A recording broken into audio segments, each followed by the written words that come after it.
Praise the lord హల్లెలూయా. అందరికీ ప్రభువును రక్షకుడైన యేసుక్రీస్తు నామములో నా వందనాలు తెలియజేస్తున్నాను. మరొకసారి ఇటు రీతిగా మిమ్మల్ని కలుసుకోవడము నాకు చాలా సంతోషంగా ఉంది. ఈ యొక్క సంతోషకరమైన దినాన్న, ఈ ఆనందకరమైనటువంటి దినాన్న మీ అందరికీ కూడా క్రిస్మస్ శుభాకాంక్షలు తెలియజేస్తున్నాను.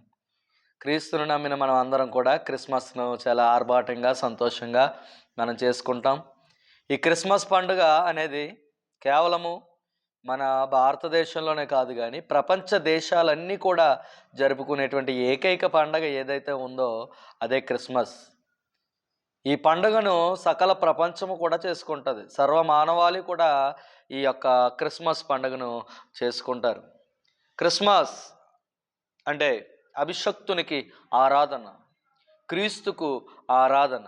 కాబట్టి యేసుక్రీస్తు ప్రభు వారు పుట్టినప్పుడు ఈ యొక్క పండుగను, క్రిస్మస్ అనే పండుగను, ఆయన పుట్టిన జన్మదినాన్ని లేకపోతే ఆయన పుట్టుకను జ్ఞాపకం చేసుకుంటూ మనము చేసుకుంటూ ఉంటాం. క్రైస్తవ ప్రపంచం అంతా కూడా ఈ యొక్క క్రిస్మస్ పండుగను చేసుకుంటూ ఉంటారు. ఈ క్రిస్మస్ అనే మాట క్రిస్టోస్ అనే లాటిన్ పదం నుండి వచ్చింది. క్రిస్టోస్ అంటే క్రీస్తు, మాస్ అనగా ఆరాధన, క్రిస్మస్ అంటే క్రీస్తు యొక్క ఆరాధన. లోకంలో ఎంతోమంది గొప్పవారు, మహానుభావులు పుట్టారు. వారందరూ కూడా చనిపోయి కాలగర్భంలో కలిసిపోయారు. కానీ యేసుక్రీస్తు ప్రభు వారి యొక్క పుట్టుక అటువంటిది కాదు. ఆయన పుట్టుక సాధారణమైనటువంటి పుట్టుక కాదు. ఆయన ప్రపంచ చరిత్రను 2 భాగాలుగా చేసినటువంటి పుట్టుక ఆయనది. ఈ రోజున క్రీస్తు శకము, క్రీస్తు పూర్వము అని పిల్లలు పుస్తకాల్లో చదువుకుంటున్నారు. మనము కూడా కాలాన్ని విభజిస్తున్నాం. ఎలాగంటే క్రీస్తు పూర్వము, క్రీస్తు శకము అన్నట్టుగానే విభజించి మనం మాట్లాడుకుంటున్నాం. నీ బర్త్డే డేట్ ఫిక్స్ చేయాలంటే క్రీస్తే దానికి ఆధారం. క్రీస్తు పుట్టుకయే నీ బర్త్డేకి, నీ పుట్టిన రోజుకి ఆధారం. ఈ రోజున నీ పర్సనల్ విషయాల్లో, లేకపోతే నీ వ్యక్తిగత విషయాల్లో నీ పుట్టినరోజు, నీ 10th క్లాస్ సర్టిఫికెట్ మీద కానీ, లేకపోతే నీ బ్యాంక్ అకౌంట్లో కానీ, లేకపోతే నీ ఆధార్ కార్డులో కానీ నీ యొక్క పుట్టినరోజును మెన్షన్ చేస్తున్నారంటే దానికి కారణం ఏంటంటే, పుట్టిన తారీఖును మెన్షన్ చేయగలుగుతున్నారంటే, క్యాలెండర్ను సృష్టించగలిగారంటే గొప్పవారు. దానికి కారణము ఆ క్యాలెండర్ సృష్టించడానికి వెనక ఉన్నది ఎవరంటే యేసుక్రీస్తు ప్రభువారు. ఆయన చరిత్ర పురుషుడు. చరిత్ర ఎంత గొప్పవారు ఆయన లేడని చెప్పినా, ఆయన గురించి తప్పుగా ప్రోపగండా చేసినా కానీ ఆయన ఉన్నాడని చరిత్ర ఆధారంతో చెప్తుంది. ఆయన గొప్పవాడు. క్రీస్తు పుట్టుక. ఈ లోకంలో ఎంతోమంది పుట్టారు, ఎంతోమంది మరణించారు. కానీ ఎవరు కూడా పుట్టిన వారు మరణించి కాలగర్భంలో కలిసిపోయారు. కానీ యేసుక్రీస్తు వారి పుట్టుక అలాంటిది కాదు. ఆయన పుట్టాడు, మరణించాడు, ఆ మరణాన్ని తిరిగి జయించి తిరిగి లేచినటువంటి గొప్ప దేవుడై ఉన్నాడు. దేవునికి స్తోత్రం కలుగును గాక. కాబట్టి యేసుక్రీస్తు పుట్టినప్పుడు యూదుల దేశంలో ఒక నక్షత్రాన్ని చూసినటువంటి జ్ఞానులు యేసుక్రీస్తు ప్రభు వారు పుట్టిన చోటికి వచ్చి అక్కడ ఆయనను ఆరాధించడానికి వారు వచ్చినట్లుగా మనం చూడగలం. కాబట్టి యేసుక్రీస్తు ప్రభు వారి గురించి అంటాడు, మేకా అనే భక్తుడు ఒక సాక్ష్యం చెప్తున్నాడు. ఏంటంటే మేకా గ్రంథం 5వ అధ్యాయం 2వ వచనంలో, బెత్లెహేమ ఎఫ్రాత, ఇదిగో నీవు ఏమాత్రం కూడా అల్పమైన దానివి కాదు అని సాక్ష్యం చెప్పినట్లుగా అక్కడ మనము చూడగలము. కాబట్టి యేసుక్రీస్తు ప్రభు వారి గురించి బైబిల్ ఏం చెప్తుందంటే, పురాతన కాలం మొదలుకొని శాశ్వత కాలం వరకు కూడా ఆయన ప్రత్యక్షమవుతూనే ఉన్నాడు. యేసుక్రీస్తు ప్రభు వారు పురాతన కాలం నుండి కూడా ఉన్నాడు. ఆయన పుట్టి భూమి మీదకు వచ్చి 2025 సంవత్సరాలు అయ్యింది అంతే. కానీ ఆ 2025 సంవత్సరాల క్రితం యేసుప్రభు లేడా అంటే యేసుప్రభు వారు అప్పుడు ఉన్నాడు. అబ్రహాము కంటే ముందుగా నేను పుట్టానంటాడు. వాళ్ళందరూ కూడా ఆశ్చర్యపోతారు. ఏంటి ఈయనకి నిండా 30 సంవత్సరాలు లేవు కదా, ఈయన ఏమంటున్నాడు అబ్రహాము కంటే ముందు నేను ఉన్నానంటాడేంటి, అబ్రహాము కంటే ముందుగా నేను ఉన్నానని ఆయన చెప్తున్నాడు అని అక్కడ ఉన్న వారందరూ కూడా ఆశ్చర్యపడుతున్నారు. కాబట్టి ఎవరికైనా ఈ రోజున దేవుణ్ణి చూడాలని ఆశ కలిగి ఉన్నవారు ఎవరైనా ఉంటే వారు యేసు ప్రభువును చూస్తే వారి ఆశ తీరిపోయినట్టే. ఎందుకంటే దేవుడే నరరూపిగా ఈ భూమి మీదకి వచ్చేసాడు. కనుక ఆనాడు యేసుక్రీస్తు పుట్టినప్పుడు ఆ కాలంలో ఉన్న ప్రజలందరూ కూడా ఎంత భాగ్యవంతులో, ఎంత అదృష్టవంతులో. కారణం ఏంటంటే వారు స్వయాన దేవుణ్ణి చూశారు. వారు స్వయాన దేవుణ్ణి వారు చూశారు. దేవునికి స్తోత్రం కలుగును గాక. కాబట్టి ఇక్కడ ఆయన గురించి కొలస్సీ పత్రిక 1:15 అంటారు కదా! ఆయన క్రీస్తు స్వారూప్యమై ఉన్నాడు. క్రీస్తు దేవుని స్వారూప్యమై ఉన్నాడు. కనుక క్రీస్తు దేవుని స్వారూప్యంగా ఉన్న కారణం చేత ఎవడైతే క్రీస్తును చూస్తారో వారు దేవుని చూసినట్లే. కాబట్టి దేవుడు ఎలాగ ఉంటాడో అనేది క్రీస్తులో మనం చూడగలం. He is in the incarnation of god. దేవుని యొక్క ఆ, రూపములో ఉన్న క్రీస్తే దేవుడుగా ఈ లోకానికి తిరిగి వచ్చాడు. దేవునికి స్తోత్రం కలుగును గాక. మనల్ని చూసి మన మొహాలు చూసి మన తల్లిదండ్రులను ఎవరు అనేది మనకు చెప్తారు. చాలామంది బయట చూసి మన మొహం చూసి అంటారు, "ఇంక నువ్వు పలానా వాడు అబ్బాయివే కదా! నీ పోలికలు మీ నాన్నగారి పోలికలు నీలో కనిపిస్తున్నాయా?" అంటూ ఉంటారు. కనుక మనల్ని చూసి ఎలాగైతే మన తల్లిదండ్రుల పోలికలు మన తల్లిదండ్రులు గమనిస్తూ ఉంటారో లోకంలో, అలాగే క్రీస్తును చూసి దేవుని యొక్క పోలికలు మనం గ్రహించుకోవాలి. ఎందుకంటే క్రీస్తు దేవుని వాడు. దేవునికి స్తోత్రం కలుగును గాక. హల్లెలూయా. కాబట్టి మనం ఎవరైనా దేవుని చూడాలని ఆశపడితే యేసుక్రీస్తు ప్రభు వారిని చూస్తే చాలు. కాబట్టి అలాంటి దైవ స్వరూపాన్ని చూడడానికి ఆ రోజున జ్ఞానులు బయలుదేరారు. ఆకాశంలో ఆ రోజు చాలా నక్షత్రాలు మెరుస్తున్నాయి. అప్పటికే ఆకాశంలో ఎన్నో నక్షత్రాలు ఉన్నాయి. కానీ ఈ నక్షత్రానికి ఉన్న ప్రత్యేకత ఏంటి? ఈ నక్షత్రంలో ఉన్నటువంటి వెరైటీ ఏంటి? దాని వెలుగు వేరు. దానిలో ఉన్నటువంటి అర్థం వేరు. ఆ నక్షత్రాన్ని మిగతా నక్షత్రాల్లో పోల్చి చెప్పడానికి వీలు లేదు. జ్ఞానులు ఆ నక్షత్రాన్ని పూజించడానికి వెళ్ళారు. మనము కూడా జ్ఞానుల వలె ఈ రోజున క్రీస్తును ఆరాధించుటకు క్రిస్మస్ ఆరాధనలో మనము కూడా పాలు పంపులు పొందుతున్నాం. జ్ఞానులు చూడడానికి ఆయన దగ్గరికి వెళ్ళడానికి 2 సంవత్సరాలు పట్టింది. యేసుక్రీస్తు ప్రభు వారిని దర్శించడానికి జ్ఞానులకి 2 సంవత్సరాల సమయం పట్టింది. మనకు దేవుడు దగ్గరున్నా మనం దేవుని చూడడానికి మన టైం సరిపోదు. కానీ దేవుణ్ణి చూడడానికి వీళ్ళు జ్ఞానులు 2 సంవత్సరాలు ప్రయాణం చేసి, ఓపికతో ప్రయాణం చేసి యేసుక్రీస్తు ప్రభు వారి దగ్గరకు వారు చేరుకున్నారు. జ్ఞానులను ఒక నక్షత్రం క్రీస్తు వద్దకు నడిపించింది. మనము కూడా ఈ రోజున క్రైస్తవులైన మనము కూడా నక్షత్రము వలె జ్ఞానులను క్రీస్తు వైపుకు నడిపించాలి. లోక సంబంధమైన జ్ఞానులు ఉన్నారు, కానీ వారు ఇంకా అజ్ఞానంలోనే ఉండిపోయారు. నిజమైన దేవుడు ఎవరో గ్రహించుకోలేనటువంటి దీనస్థితిలోనే ఉన్నారు వాళ్ళు. గొప్ప గొప్ప చదువులు చదివారు, కానీ నిజమైన దేవుడు అంటే ఎరగనటువంటి దుస్థితిలో వాళ్ళు ఉన్నారు.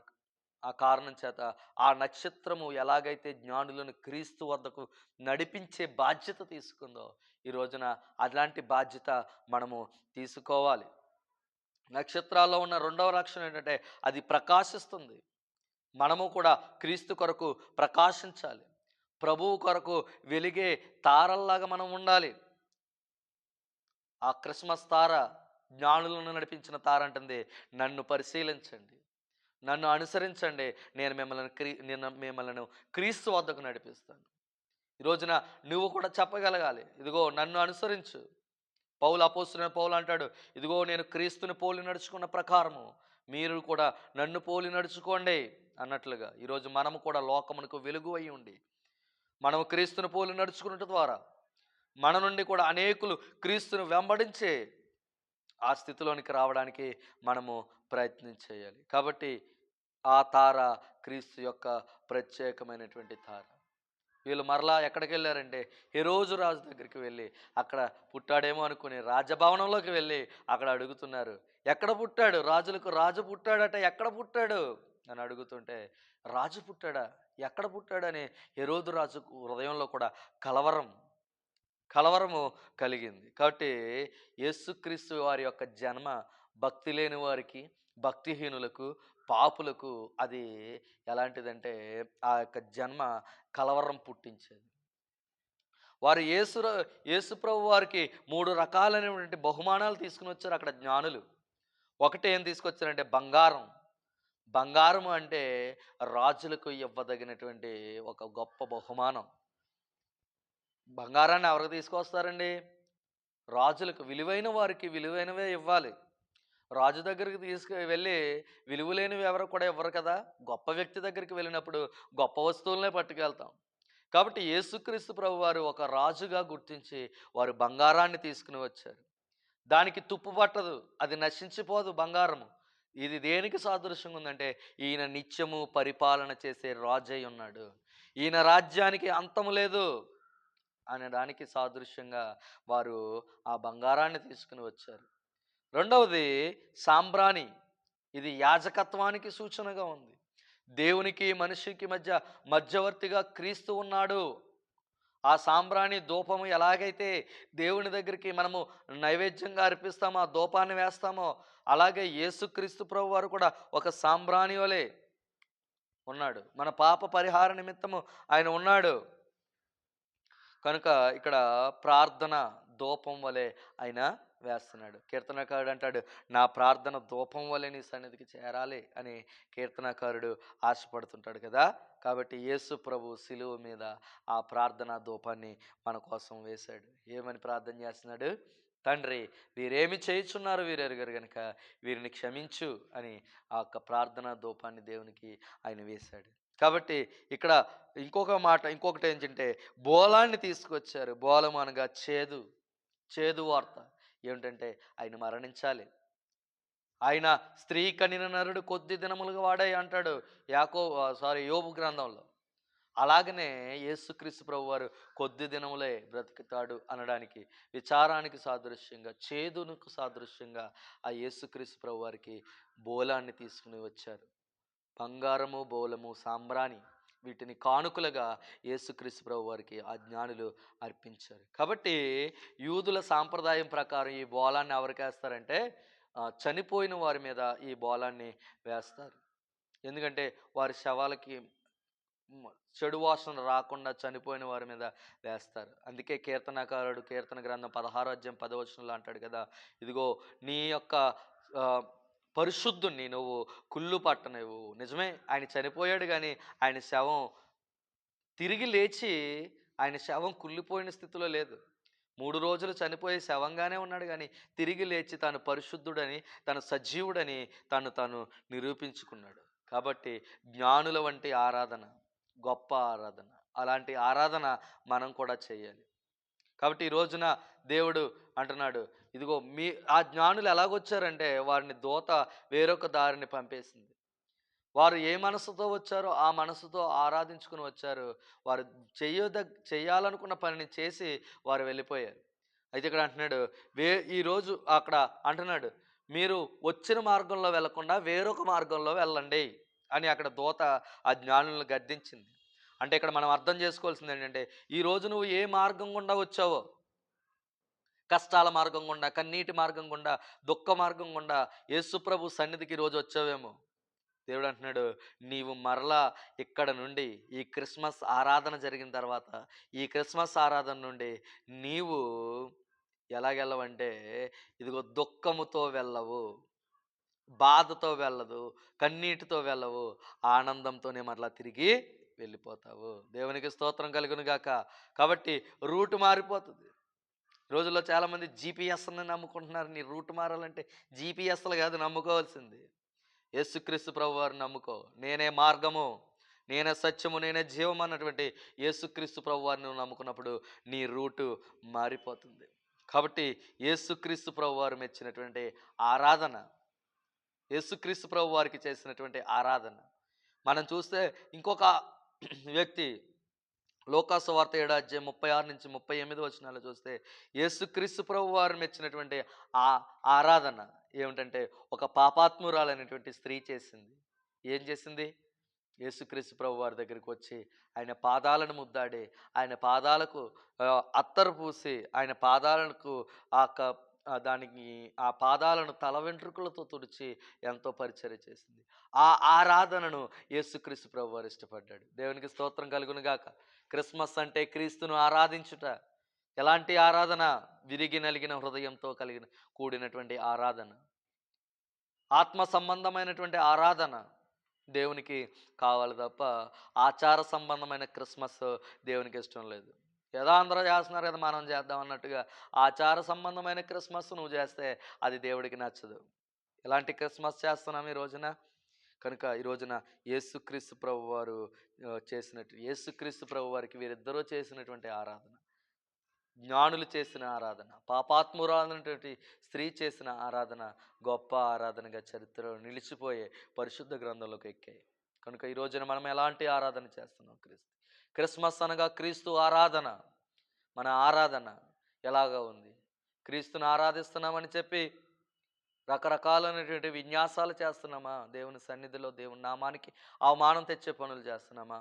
లేకపోతే క్రీస్తును ఆత్మతోను సత్యముతోను ఆరాధిస్తూ క్రీస్తును మనము గొప్పగా ప్రచారం చేయగలుగుతున్నాము. ఈ క్రీస్తు జన్మదినాన్న మరలా మనం ఒకసారి ఆలోచించుకుందాం. క్రీస్తు మెచ్చే ఆరాధన అదే క్రిస్మస్ ఆరాధన. దేవుడి మాటలు దీవించును గాక. May God bless you. Thank you. చిన్న ప్రార్థన చేస్తాను. మహాపరిశుద్ధుడా మా ప్రియ పరలోకపు తండ్రి, నీ ఘనమైన నామాన్ని బట్టి నీకు స్తోత్రాలు, నీకు వందనాలు ప్రభువా. క్రిస్మస్ ఆరాధన అంటే క్రీస్తు మెచ్చిన ఆరాధన మేము చేయాలి. ఇదిగో ఆనాడు ఆ యొక్క స్త్రీ నువ్వు మెచ్చుకునే ఆరాధన చేసింది. ఎలాగనగా ప్రభువా, నీ పాదాలను ప్రభువా కన్నీటితో కడిగి, తన తల వెంట్రుకలతో ప్రభువా నీ పాదాలను తుడిచి, వాటికి అత్తరు పూసి ప్రభువా నిన్ను ఆరాధించింది. అలాంటి ఘనమైన ఆరాధన నువ్వు ఇష్టపడుతున్నావు. అందుని బట్టి నీకు స్తోత్రాలు. ఇదిగో బంగారము, బోలము, సాంబ్రాణి జ్ఞానులు కానుకగా తీసుకొచ్చి ప్రభువా నీకు అర్పించారు. ఇదిగో తండ్రి, బంగారము అనగా నీ యొక్క రాజరకానికి సాదృశ్యం ఉంది. అవును ప్రభువా, నువ్వు రాజులకు రాజువు, ప్రభువులకు ప్రభువు అయి ఉన్నావు ప్రభువా. అటువంటి నీవు దీనుడుగా ఈ లోకానికి వచ్చావు. అందుని బట్టి నీకు స్తోత్రాలు, నీకు వందనాలు ప్రభువా. ఇదిగో బోలము ప్రభువా, ఇదిగో ప్రభువా నువ్వు ఎదుర్కొనేటువంటి చేదు అనుభవాల గురించి అది రాస్తున్నది ప్రభువా. అది తెలియజేస్తుంది ప్రభువా. అవును ప్రభువా, బోలమనగా నువ్వు సిలువ మీద మరణించే అనుభవం ప్రభువా. నువ్వు సిలువ మీద శ్రమలు పడే అనుభవం ప్రభువా. కొరడా దెబ్బలను సహించుకునే అనుభవము, ఆ అనుభవం గురించినటువంటి ఆ వివరణ ఆ వాక్యంలో అక్కడ రాయబడింది. అదేవిధంగా ప్రభువా ఇదిగో తండ్రి, బంగారము బోలము, అదేవిధంగా సాంబ్రాణి ప్రభువా, ఇదిగో నీవు మాకును దేవునికి మధ్య మధ్యవర్తిగా ఉండి మా ప్రార్థన దూపం వల్లే నీ సన్నిధికి చేరుస్తున్నావని ఇదిగో తండ్రి మేము నేర్చుకున్నాం ప్రభువా. ఆ కానుకలను బట్టి ప్రభువా దానిలో ఉన్నటువంటి ఆత్మీయ అర్థాలు మేము గ్రహించుకోవడానికి మీరు ఇచ్చిన కృపను బట్టి వందనాలు.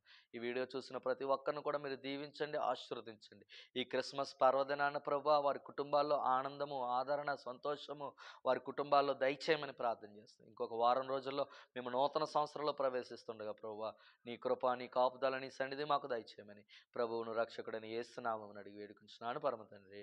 ఆమేన్, ఆమేన్, ఆమేన్. అందరికీ ప్రైజ్ లార్డ్. వీడియో చూస్తున్న ప్రతి ఒక్కరు కూడా ఈ ఛానల్ని సబ్స్క్రైబ్ చేయండి, లైక్ చేయండి, మీ యొక్క కామెంట్స్ మాకు తెలియచేయండి. May god richly bless you. Thank you. మరొకసారి మీ అందరికీ కూడా క్రిస్మస్ శుభాకాంక్షలు. Thank you.